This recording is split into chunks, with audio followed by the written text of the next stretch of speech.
Adzaban yab'atsuhullahu 'ala man yasha, bahwa wabah ini adalah azab yang Allah Subhanahu wa taala kirim kepada siapa yang dikehendakinya.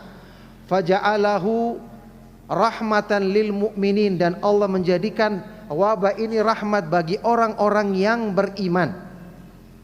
Rahmat bagi orang-orang yang beriman. Tentu di akhir zaman yang penuh dengan fitnah, yang banyak orang-orang yang menyimpang dari petunjuk Allah dan Rasulnya, Allah Subhanahu wa ta'ala menjadikan ini sebagai teguran bagi mereka. Jadi bagi orang-orang yang beriman ini merupakan rahmat. Seharusnya tidak mengendurkan mereka, semangat mereka dalam mensyukuri nikmat hidayah, dalam semangat menuntut ilmu. Ikhwan dan akhwat fiddin rahimakumullah, kita ketahui selama agama kita terjaga, selama akidah kita terjaga, maka urusan dunia apapun yang hilang dari diri kita itu merupakan sesuatu yang kecil nilainya. Sudah kita ketahui bersama, Rasulullah sallallahu alaihi wasallam ketika berlindung kepada Allah memohon apa?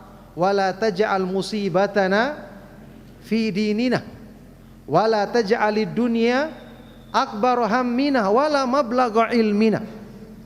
Ya Allah, janganlah engkau jadikan musibah yang menimpa kami dalam urusan agama kami. Kalau musibah dalam urusan dunia ini menjadi penggugur dosa-dosa, menjadi sebab untuk meninggikan derajat kita di sisi Allah. Wala taj'alid dunya akbar hammina, ya Allah, janganlah engkau menjadikan dunia sebagai puncak dari tujuan atau cita-cita kami. Oleh karena itulah ikhwan dan akhwat fiddin rahimakumullah, kita ingat Allah Subhanahu wa ta'ala melimpahkan kepada orang-orang yang beriman, kepada orang-orang yang mengenal Islam dan mengenal petunjuk sunnah, nikmat yang paling besar yang bahkan disempurnakan kepada mereka. Nikmat yang paling besar yang Allah sempurnakan kepada mereka. Hidayah Allah sempurnakan bagi orang muslim yang mengenal agama Islam, kemudian di dalam Islam dia mengikuti sunnah Rasulullah sallallahu alaihi wasallam. Syekh Abdurrahman bin Nasir As-Sa'di rahimahullah taala di dalam tafsir beliau Taisirul Karimir Rahman, ketika menafsirkan firman Allah Subhanahu wa taala di surat Al-Fatihah, Ihdinas siratal mustaqim, ya Allah, tunjukkanlah kepada kami jalan yang lurus. Ya, beliau mengatakan al-hidayatu hidayatan.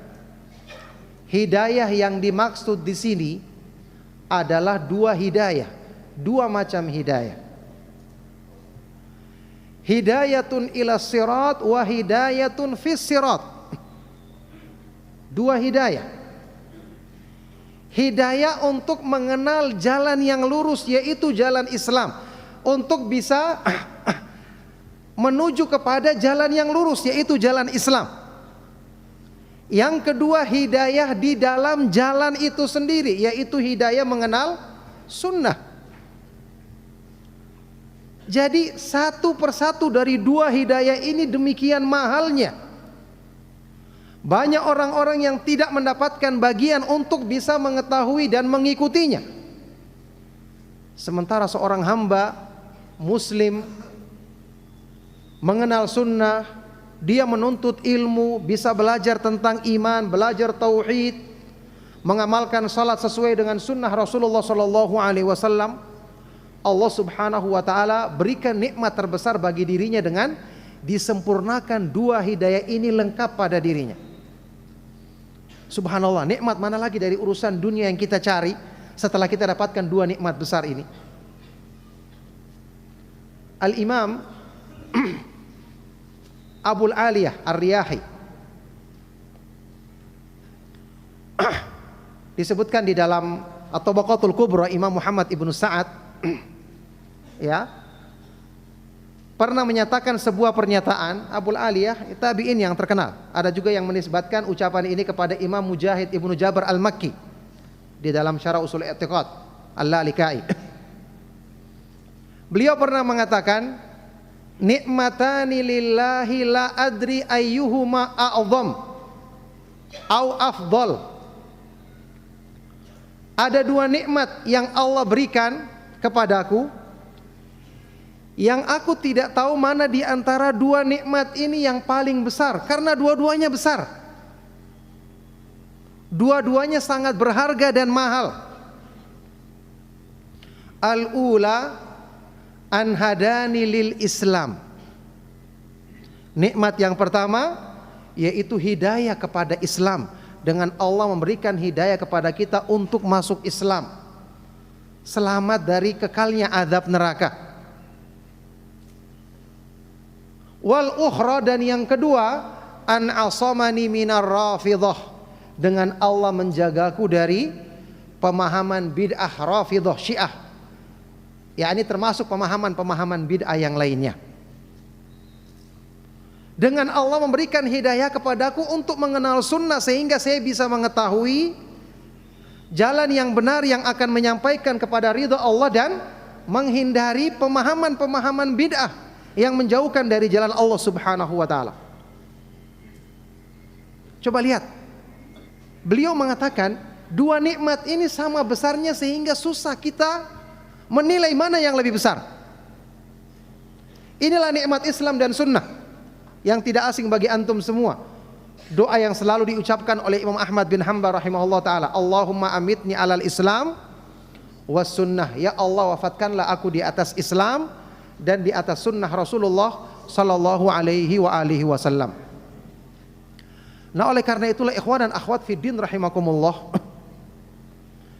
kita semua bersyukur kepada Allah Subhanahu wa ta'ala dengan segala kekurangan yang ada pada diri kita. Kita berharap termasuk ke dalam golongan orang-orang yang mendapatkan dua nikmat yang agung ini.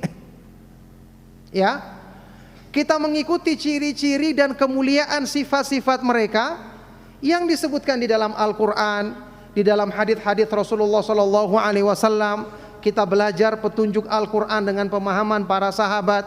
Kita mengkaji hadits-hadits Rasulullah Sallallahu Alaihi Wasallam.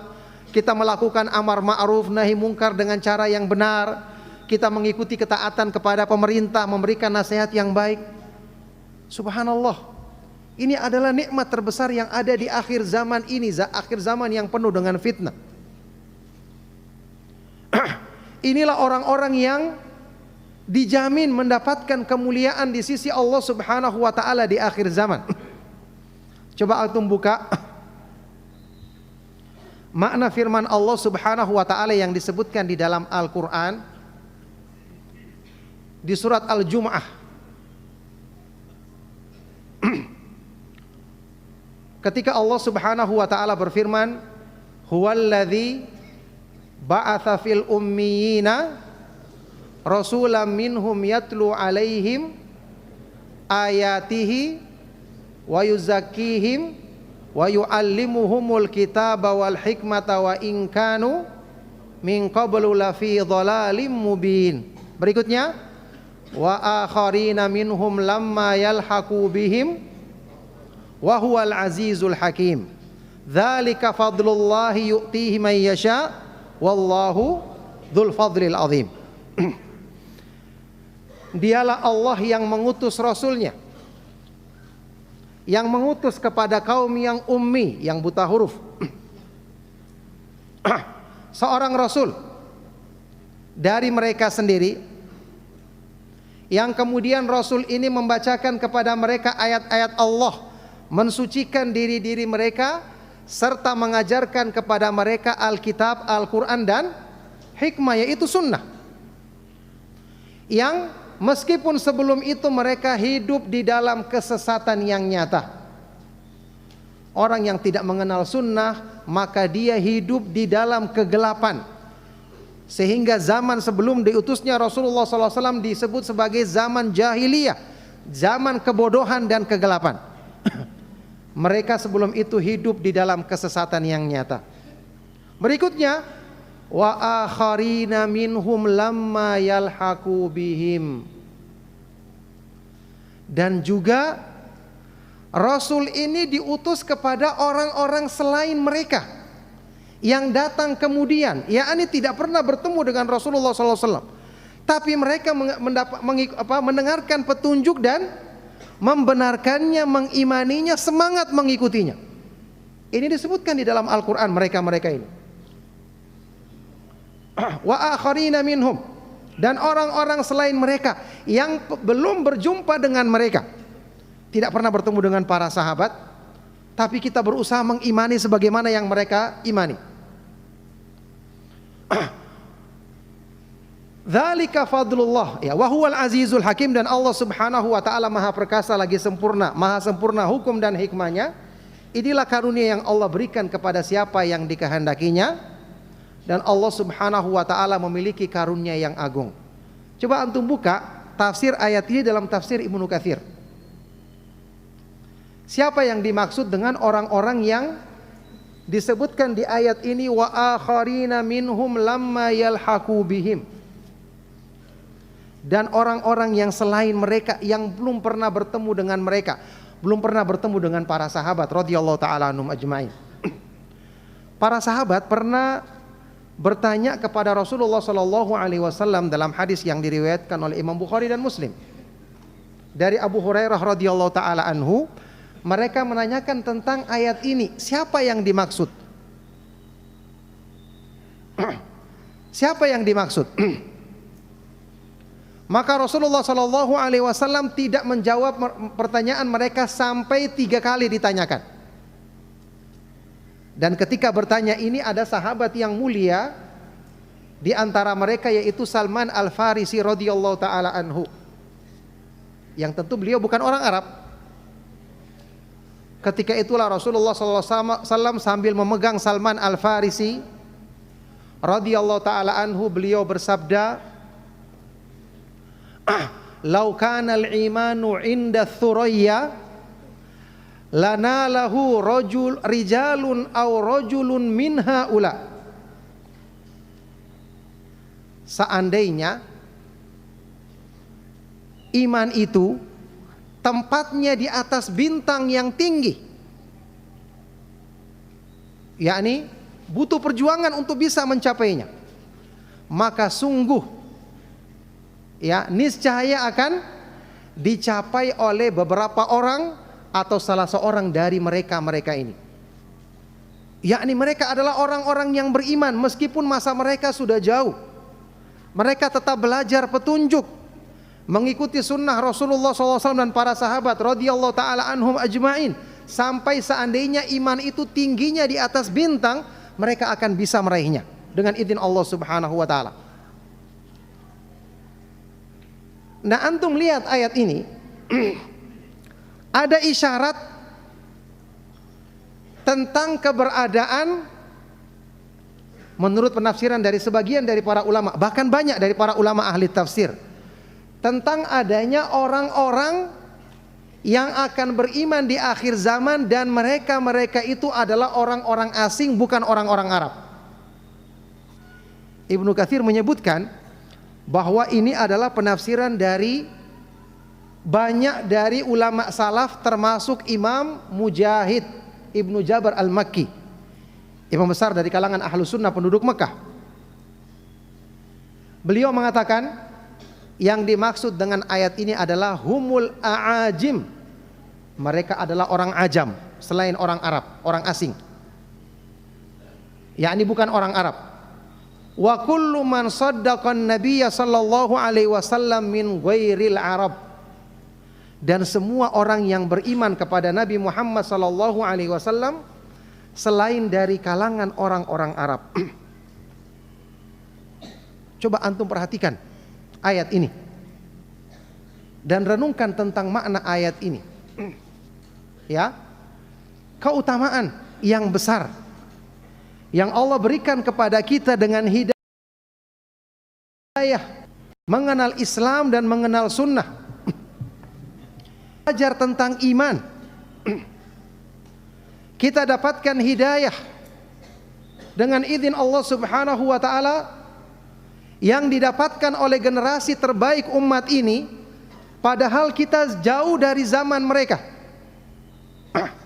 Antum masih ingat hadis Rasulullah sallallahu alaihi wasallam di dalam Musnad Imam Ahmad yang dinyatakan sahih oleh para ulama, ketika Rasulullah sallallahu alaihi wasallam bersabda di hadapan para sahabat,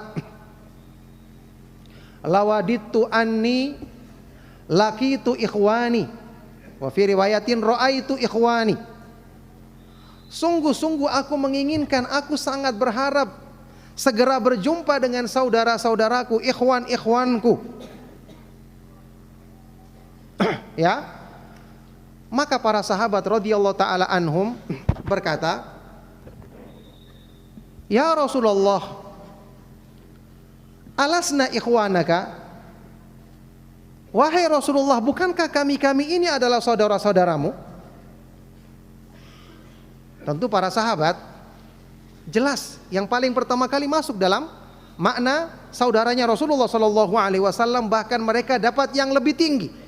Di samping bersaudara karena Allah juga mereka menyertai. Makanya mereka mendapatkan gelar sahabat. Ya, jadi mereka bertanya, "Ya Rasulullah, alasna ikhwanaka, bukankah kami adalah ikhwanmu, saudara-saudaramu?" Maka Rasulullah sallallahu alaihi wasallam bersabda, "Antum ashabi wa ikhwani qaumun amanu bi wa lam yarawni." Kalian adalah para sahabatku. Kedudukan dan tingkatan yang paling tinggi yang mereka miliki. Adapun yang namanya ikhwanku, saudara-saudaraku, adalah orang-orang yang datang setelah kalian. Mereka beriman kepadaku dan belum melihatku. Mereka beriman mengikuti sunnah Rasulullah sallallahu alaihi wasallam dan belum pernah bertemu dengan Rasulullah sallallahu alaihi wasallam. Subhanallah, tidak ragu lagi tingkatan sahabat adalah tingkatan yang paling mulia.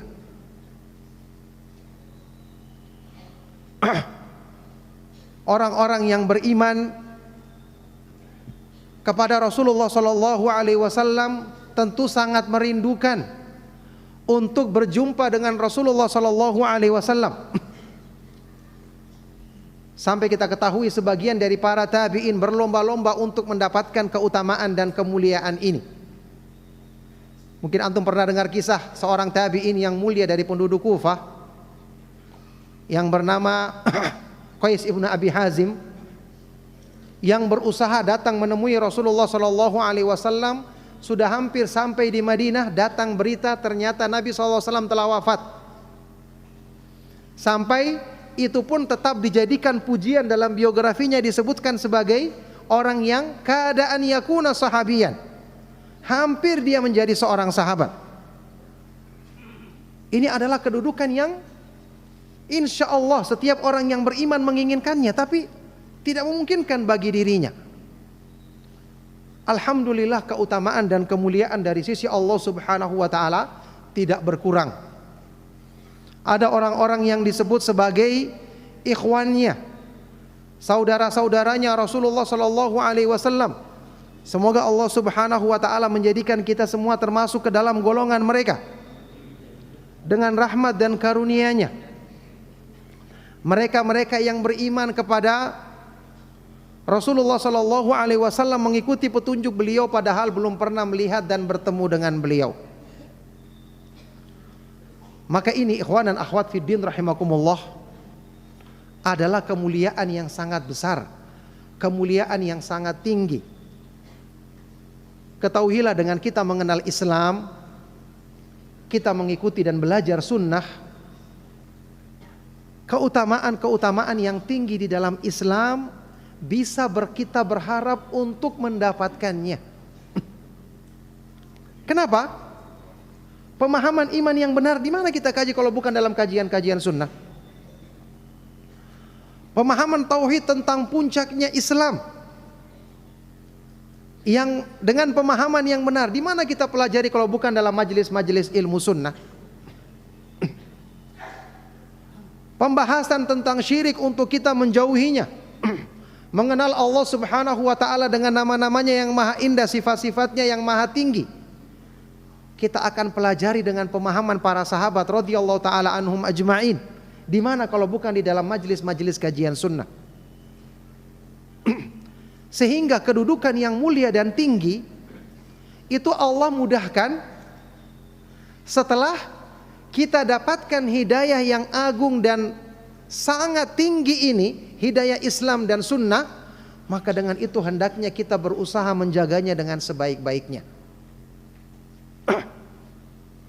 Ketika Rasulullah SAW pernah menyebutkan di dalam hadis sahih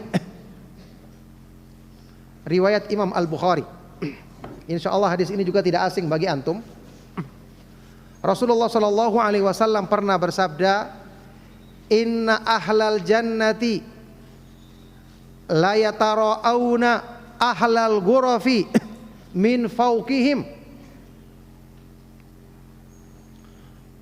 kama tara'awna al-kawkabad durriyal ghabir fil ufuki minal masyriqi awil maghrib litafaduli ma bainahum.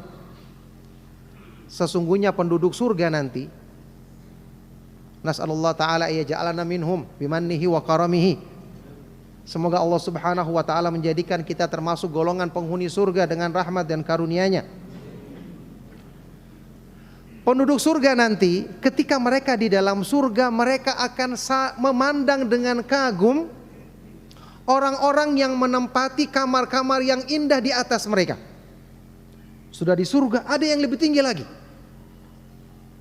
Mereka akan memandang dengan kagum orang-orang ini, sebagaimana kalian di dunia melihat bintang yang sangat terang, bintang kejora mungkin yang sangat terang di ufuk timur atau barat. Mendengarkan hadis ini, para sahabat radhiyallahu taala anhum ajma'in berkata, "Ya Rasulullah, tilka manazilul anbiya lam yablugha ghairuhum." Wahai Rasulullah, itu kan tempat-tempatnya para nabi. Kedudukan dan tempat para nabi yang tinggi di surga nanti tidak mungkin dicapai oleh selain mereka. Ternyata Rasulullah SAW menjawab, beliau bersabda, bala, tidak demikian. Rijalun amanu billahi wa saddaqul mursalin. Mereka adalah orang-orang yang beriman dengan benar kepada Allah dan membenarkan mengikuti petunjuk Nabi SAW. Yakni peluang untuk mendapatkan kenikmatan tinggi seperti ini tidak tertutup selama kita belajar iman yang benar, berusaha mengikuti sunnah Rasulullah SAW, selalu mensyukuri hidayah Islam dan hidayah sunnah. Oleh karena itu, di akhir zaman yang penuh dengan fitnah, ikhwan dan akhwat fiddin rahimakumullah, hidayah ini hendaknya kita jaga dengan sebaik-baiknya. Jangan kita pertaruhkan, jangan kita jadikan kesibukan dalam urusan dunia atau fitnah dengan media sosial misalnya untuk mengorbankan kemuliaan ini yang tadi sudah kita sebut. Satu persatu di antara nikmat-nikmat besar ini saja banyak orang yang tidak mendapatkannya, banyak orang yang tidak mengenalnya. Yakni kalau dari perhitungan misalnya secara kedudukan atau secara pengorbanan terhadap Islam yang kita lakukan, kita dapati diri kita hanya orang-orang yang biasa. Mungkin tidak sedikit di antara kita yang punya masa lalu banyak terjerumus ke dalam perbuatan-perbuatan maksiat. Orang-orang yang sumbangannya terhadap Islam, ya, yang lebih semangat dalam menjalankan Islam, tentu dalam tanda kutip semangat yang tidak disertai dengan ilmu, mungkin lebih banyak dibandingkan kita. Tapi Allah Subhanahu wa ta'ala memilih dan memuliakan kita dengan hidayah ini, padahal jasa dan kebaikan yang kita lakukan terhadap Islam sangat minim. Kalau tidak bisa dikatakan tidak ada sama sekali. Dibandingkan dengan para sahabat radhiyallahu taala anhum ajma'in yang langsung berjuang membela Rasulullah sallallahu alaihi wasallam, yang mengorbankan diri mereka, harta mereka untuk membela Rasulullah sallallahu alaihi wasallam. Tapi kita ketahui bersama, hidayah dari Allah Subhanahu wa taala memang tidak bisa diukur dengan pikiran manusia. Allah Subhanahu wa taala yang lebih mengetahui siapa yang berhak untuk mendapatkan hidayah darinya. Ya, ini tidak asing bagi antum semua, sebab turunnya firman Allah Subhanahu wa taala di dalam Al-Qur'an. Allah Subhanahu wa taala berfirman kepada Rasulnya sallallahu alaihi wasallam, "Innaka la tahdi man ahbabta, walakinallaha yahdi man yasha'u wa huwa a'lamu bil muhtadin." Sesungguhnya engkau ya Rasulullah tidak bisa memberikan hidayah kepada orang yang kamu sukai, yang kamu cintai. Tapi Allah Subhanahu wa taala dialah yang memberikan hidayah kepada siapa yang dikehendakinya, dan Allah yang lebih tahu karena ilmunya sempurna dan pilihannya sempurna. Allah yang lebih tahu tentang siapa yang pantas mendapatkan hidayah darinya. Sebab turunnya ayat ini berkenaan dengan paman Rasulullah sallallahu alaihi wasallam yang sangat mencintai Rasulullah sallallahu alaihi wasallam. Karena Rasulullah sallallahu alaihi wasallam ya adalah anak saudara beliau. Abu Thalib sangat mencintai Rasulullah sallallahu alaihi wasallam. Kemudian membela Rasulullah sallallahu alaihi wasallam, tapi ketika didakwai untuk masuk Islam, ternyata hatinya tidak terbuka untuk menerima Islam, padahal yang mendakwainya adalah Rasulullah sallallahu alaihi wasallam. Hidayah di tangan Allah, dan Allah Subhanahu wa taala yang lebih mengetahui siapa yang pantas mendapatkan hidayah tersebut. Ya, antum baca sejarah Islam. Rasulullah sallallahu alaihi wasallam dengan akhlaknya yang mulia, kebaikannya, sifat amanahnya yang bahkan diakui dan dipersaksikan oleh orang-orang kafir Quraisy. Bersamaan dengan itu banyak dari mereka yang memusuhi Rasulullah SAW, tidak menerima dakwah beliau. Bagaimana Rasulullah SAW sewaktu menawarkan diri beliau di kabilah-kabilah Quraisy di musim-musim haji. Siapa yang mau menerima dakwanya, membela beliau, melindungi beliau dalam menyampaikan risalah Allah Subhanahu wa taala. Demikian banyak kabilah-kabilah di sana tidak ada yang menerima. Nanti setelah itu yang menerimanya adalah kaum Ansar dari Madinah, bukan yang tinggal di sekitar Mekah. Ya, mereka yang Allah Subhanahu wa taala muliakan untuk menerima kebaikan ini, sehingga setelah ditawarkan kepada mereka, mereka yang menerimanya, kemudian Rasulullah SAW berhijrah dengan para sahabat radhiyallahu taala anhum ajma'in. Dan jadilah kota Madinah kota yang disinari dengan cahaya sunnah Rasulullah sallallahu alaihi wasallam. Yakni orang-orang yang terdekat tidak menerima hidayah, tidak terbuka hatinya untuk mendapatkan hidayah. Yang jauh justru menerima, membela, dan menjadi bagian dari generasi terbaik umat Islam ini, yaitu kaum Ansar radhiyallahu taala anhum ajma'in. Nah, keadaan ini kita renungkan dan kita bandingkan dengan diri kita.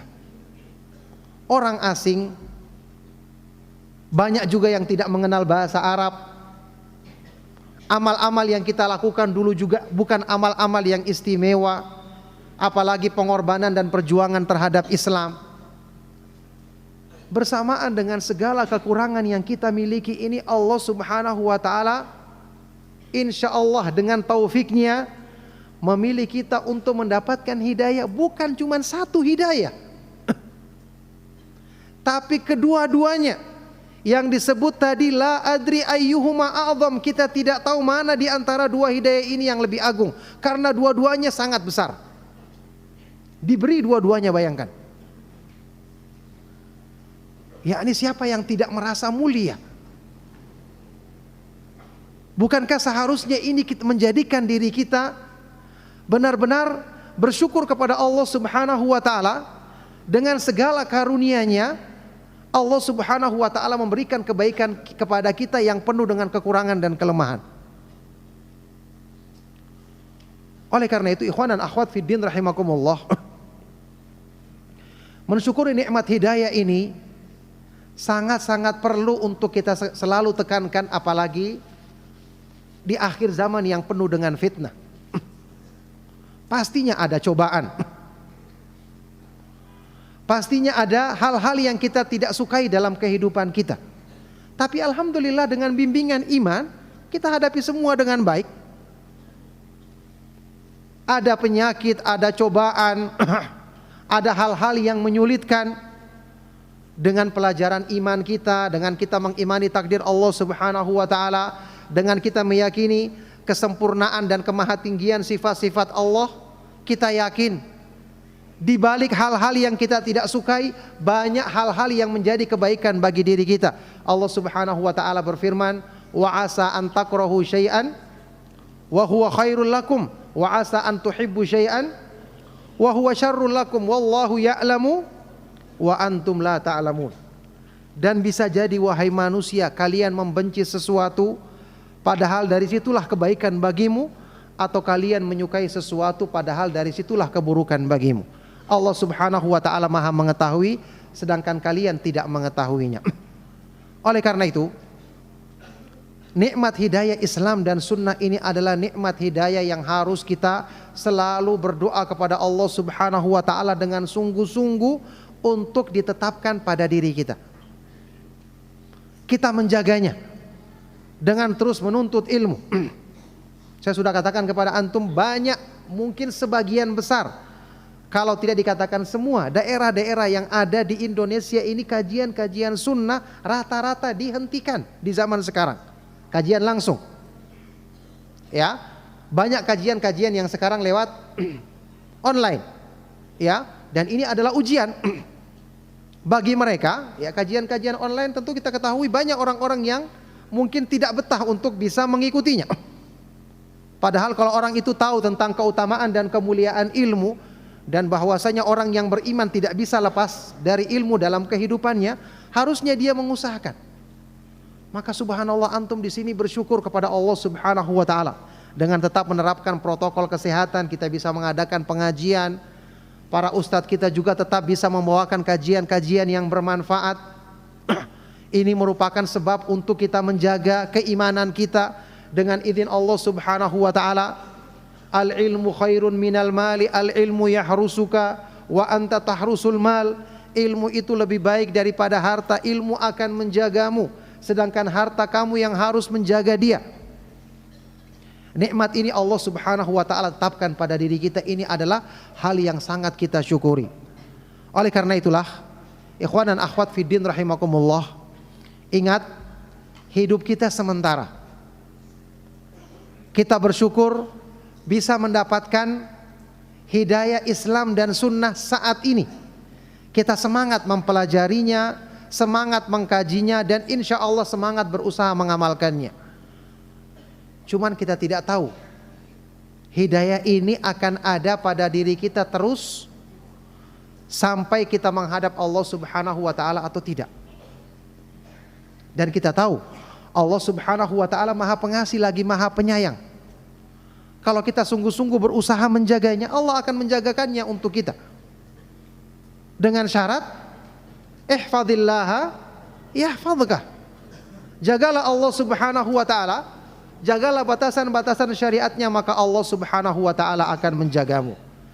Jadi maksudnya kita tetap berusaha untuk menetapi kebaikan Islam dan kebaikan sunnah Rasulullah sallallahu alaihi wasallam. Jangan ikuti fitnah yang banyak tersebar di media sosial. Apa yang dibimbingkan oleh para ustadz kita, kalau ada fitnah, ada kalimat syubhat, jangan didengarkan. Iman kita itu masih lemah, hati kita itu lemah. Al-qulubu dha'ifatun wa syubhatu khattafah. Sering kita dengarkan, hati itu lemah sementara syubhat itu mudah menyambar. Ya, jangan nekat karena tipu daya syaitan sangat besar dan selalu berusaha untuk memalingkan manusia dari jalan Allah Subhanahu wa taala. Maka bersyukurlah antum yang bisa tetap mengadakan pengajian yang bermanfaat di tengah-tengah pandemi ini.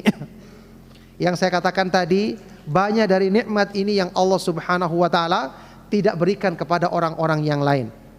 Maka mensyukuri hidayah Islam dan sunnah Rasulullah sallallahu alaihi wasallam ini adalah perkara yang penting untuk selalu kita usahakan, karena dengan bersyukur kepada Allah Subhanahu wa taala, Allah akan menjaga dan senantiasa menambah nikmat tersebut kepada kita semua.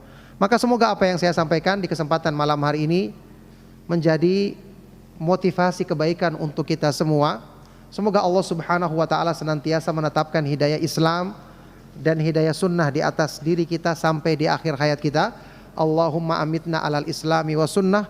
Ya Allah, wafatkanlah kami di atas Islam dan di atas sunnah Rasulullah sallallahu alaihi wa alihi wasallam. Cukup sampai di sini insyaallah kajian kita di malam hari ini, karena katanya tadi waktu salat 7:30. Semoga Allah Subhanahu wa taala menjadikan kajian kita di malam hari ini bermanfaat untuk kebaikan dunia dan akhirat kita. Sebelum kita akhiri, kita dengarkan pertanyaan-pertanyaan yang antum sampaikan. Sallallahu wasallam wa barak ala nabiyina Muhammad wa ala alihi wa sahbihi wa man tabi'ahum bi ihsanin ila yaumiddin walhamdulillahi rabbil alamin.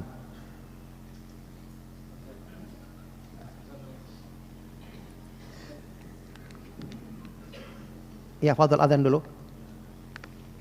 Allahu Akbar.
Ya, barakallahu fikum. Ada beberapa pertanyaan yang sampai ke depan. Yang pertama adalah laki-laki yang sudah menikah dan setelah menikah ana mengetahui masa lalu istri ana yang sangat buruk. Dan hal itu membuat ana sakit hati. Pertanyaannya, apakah ana termasuk berbuat zalim jika menghukum istri ana atas dasar masa lalunya tersebut? Ya, tentu tidak benar kalau antum menghukum dia membalas atas dasar masa lalunya. Ya, pertama seharusnya antum menanyakan hal itu sebelum menikah. Ya. Dan kalau ternyata antum sendiri yang tidak melakukannya, maka itu adalah kesalahan. Dan lagi pula kita ketahui kalau itu perbuatan dosa di masa lalu yang dia telah bertobat darinya, maka Rasulullah SAW bersabda, atau wa tajubbu ma qablaha. Tobat itu menghapuskan dosa-dosa yang sebelumnya. Bahkan di dalam hadis yang lain riwayat Ibnu Majah dengan dinyatakan hasan oleh Syekh Al-Albani rahimahullah taala, Rasulullah SAW bersabda, at-taibu minadz-dzanbi kaman la dzanba lahu. Orang yang telah bertobat dengan sungguh-sungguh dari dosanya seperti orang yang tidak punya dosa sama sekali. Antum sendiri kalau punya masa lalu yang buruk dan antum sudah bertobat darinya, tentu tidak ingin diungkit-ungkit apalagi dibalas dengan sebab keburukan yang lalu kita lakukan dan kita sudah bertobat darinya. Maka tidak benar kalau dia dihukum atau antum balas dendam atas karena sakit hati terhadap masa lalu dari istri antum tersebut. Ini tidak benar, ya. Kecuali kalau misalnya dia tidak berubah, misalnya tetap dengan keburukannya tersebut, maka yang seperti ini bukan cuma dihukum, malah antum harusnya berusaha untuk setelah menasihati dia, kalau bisa pisah dari dia. Kalau keburukan tersebut keburukan yang benar-benar parah dan dia tidak bertobat darinya dan bahkan masih melakukannya, naudzubillah min dzalik. Kalau dia sudah bertobat maka tidak pantas ya hal ini dijadikan sebagai sebab untuk memperlakukan buruk terhadap istri kita, karena kita tahu secara umum Allah mewajibkan seorang laki-laki untuk berbuat baik kepada istrinya. Wa ashiruhunna bil ma'ruf, ya. Pergaulilah mereka dengan cara yang baik. Nah,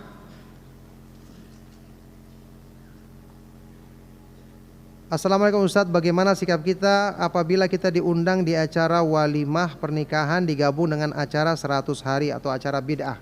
Ya, ini sama dengan petunjuk Rasulullah SAW dan para sahabat ketika menghadiri perayaan walimah yang ada kemungkarannya di situ. Kita tahu hadis-hadis atau athar-athar yang sahih yang diantaranya dibawakan oleh Syekh Al-Albani rahimahullah ta'ala dalam kitab Adabuz Zifaf. Para sahabat ketika menghadiri yang seperti ini mereka mengingkarinya, menasihati pemilik acara tersebut atau meninggalkannya. Rasulullah SAW dalam hadis yang sahih bersabda, "Man kana yu'minu billahi wal yaumil akhir fala yajlis ala ma'idatin yudaru 'alaiha al-khamr." Barang siapa yang beriman kepada Allah dan hari akhir, maka janganlah dia duduk di sebuah hidangan yang diedarkan padanya minuman keras. Meskipun dia tidak minum, tapi dengan kehadirannya sudah dianggap sebagai rekomendasi terhadap keburukan tersebut. Maka demikian pula acara walimahan, kalau seandainya dia bisa nasihati pemilik acara tersebut dengan dia hadir, maka itu yang terbaik. Kalau tidak, maka dia hindari ya acara yang mengandung keburukan tersebut. Nah, mohon nasihatnya Ustadz agar bisa istiqomah di atas sunnah karena sulitnya mata pencaharian di tengah pandemi membuat kami lalai dan lupa. Selalu berdoa kepada Allah Subhanahu wa taala. Selalu bersabar kepada Allah Subhanahu wa taala dan bersangka baik kepadanya. Ya. Insyaallah Allah Subhanahu wa taala akan berikan jalan keluar bagi orang-orang yang bertakwa. Allah Subhanahu wa taala adalah Ar-Razzaq, Maha Pemberi rezeki di semua keadaan. Pandemi tidak akan mengurangi rezeki yang ada di tangan Allah Subhanahu wa taala, atau musibah apapun tidak akan menguranginya. Cuman kita diuji dengan ujian-ujian seperti ini untuk kita bisa dilihat apakah kita mengamalkan ilmu kita atau tidak. Sekarang dengan masa pandemi seperti ini banyak orang-orang yang diuji keyakinannya. Banyak orang-orang yang kemudian bertawakal secara berlebihan kepada makhluk. Ya, padahal Allah Subhanahu wa taala yang menjanjikan di dalam Al-Qur'an, "Wa may yatawakkal 'alallahi fahuwa hasbuh." Barang siapa yang bertawakal kepada Allah dengan benar, maka Allah yang akan mencukupinya. Kita boleh melakukan sebab, tapi tidak boleh bersandar berlebihan kepada sebab. Oleh karena itulah saat-saat seperti ini kita diuji, termasuk dalam masalah mencari rezeki. Nah,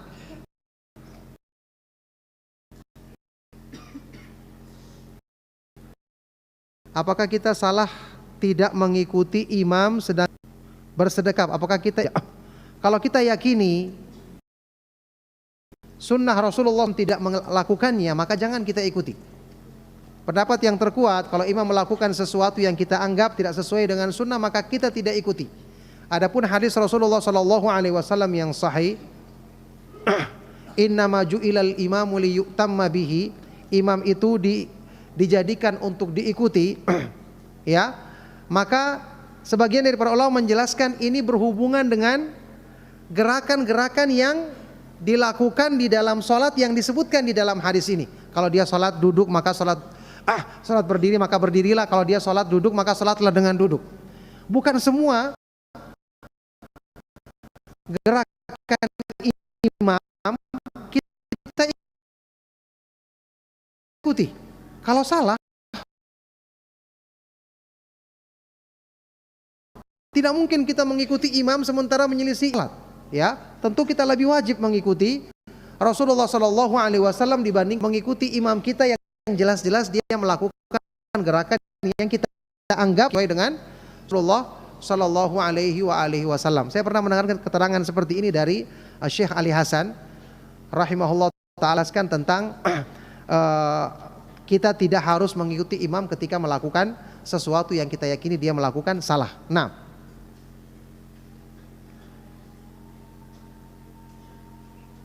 nasihat antum kepada kami para pemuda untuk memanfaatkan waktu kami. Iya, para pemuda ataupun para petua, ya, nasihatnya sama, memanfaatkan waktu dan menghindari hal-hal yang sia-sia dan tidak bermanfaat, terutama dengan adanya media sosial, dengan adanya handphone.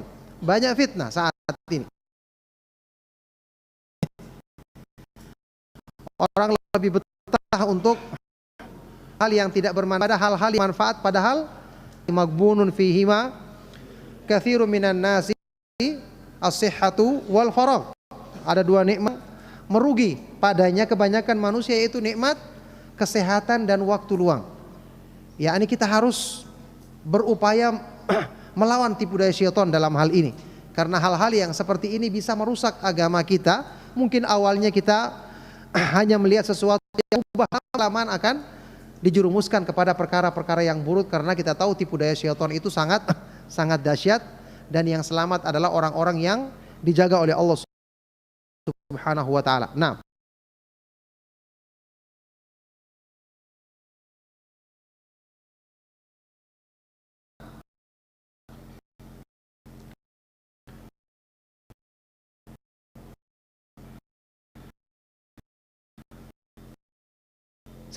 saya mau tolong nasihat, apakah ini jalan yang benar Islam? Kita di Sallallahu Alaihi Wasallam, kemudian setelah itu para sahabat ajma'in. Tidak asing bagi kita dalam hadis yang sahih, Rasulullah Sallallahu Alaihi Wasallam ketika menyebutkan golongan yang selamat dari ancaman adab ketika terjadi perpecahan umat di akhir zaman, Rasulullah Sallallahu Alaihi Wasallam bersabda, hum man kana ala mithli ma ana alaihi al-yauma wa ashabi. Mereka adalah orang-orang mengikuti seperti petunjukku yang aku lakukan ini dan yang dilakukan sahabatku radhiyallahu ta'ala anhum. Nah, kenapa kita orang sunnah ini dikatakan orang Wahabi? Apakah sunnah sama dengan Wahabi? Ya, mereka memberikan gelar dengan tujuan untuk menjelek-jelekan. Padahal kalau dilihat dari segi maknanya, Wahabi ini adalah nisbat kepada nama Allah Al-Wahhab, dan artinya benar-benar sangat baik. Al-Wahhab, Maha Pemberi karunia, Maha Pemberi anugerah. Nisbat kepada nama ini adalah nisbat yang mulia. Ya, tidak perlu kita tanggung. Tujuan mereka menisbatkan kepada dakwah Syekh Muhammad bin Abdul Wahhab rahimahullah taala. Dakwah yang beliau sampaikan adalah dakwah tauhid. Buku-bukunya juga sudah diterjemahkan. Harusnya silakan membaca dan melihat buku-buku tersebut. Ternyata yang diajarkan adalah ayat-ayat Al-Quran, hadits-hadits Rasulullah SAW, nukilan dari ucapan para sahabat, para ulama salaf. Itu yang ada dalam buku-buku beliau. Maka orang-orang yang menyebutkan penisbatan seperti ini adalah orang-orang yang tidak faham, atau orang-orang yang punya penyakit di dalam hatinya. Kita doa kepada Allah Subhanahu wa taala, semoga Allah Subhanahu wa taala memberikan balasan yang setimpal kepada mereka dan orang-orang yang masih punya kebaikan di kalangan mereka agar hidayah dari Allah Subhanahu wa taala. Nah, barakallahu fikum. Ya, cukup sampai di sini insyaallah. Segala yang salah dan kurang. Barak ala nabiyina Muhammad wa ala alihi wa sahbihi wa man tabi'ahum bi ihsanin ila yaumil hamdulillahi rabbil alamin. Subhanakallahumma wa bihamdika asyhadu an la ilaha illa anta astaghfiruka wa atubu ilaik. Wassalamu alaikum warahmatullahi wabarakatuh.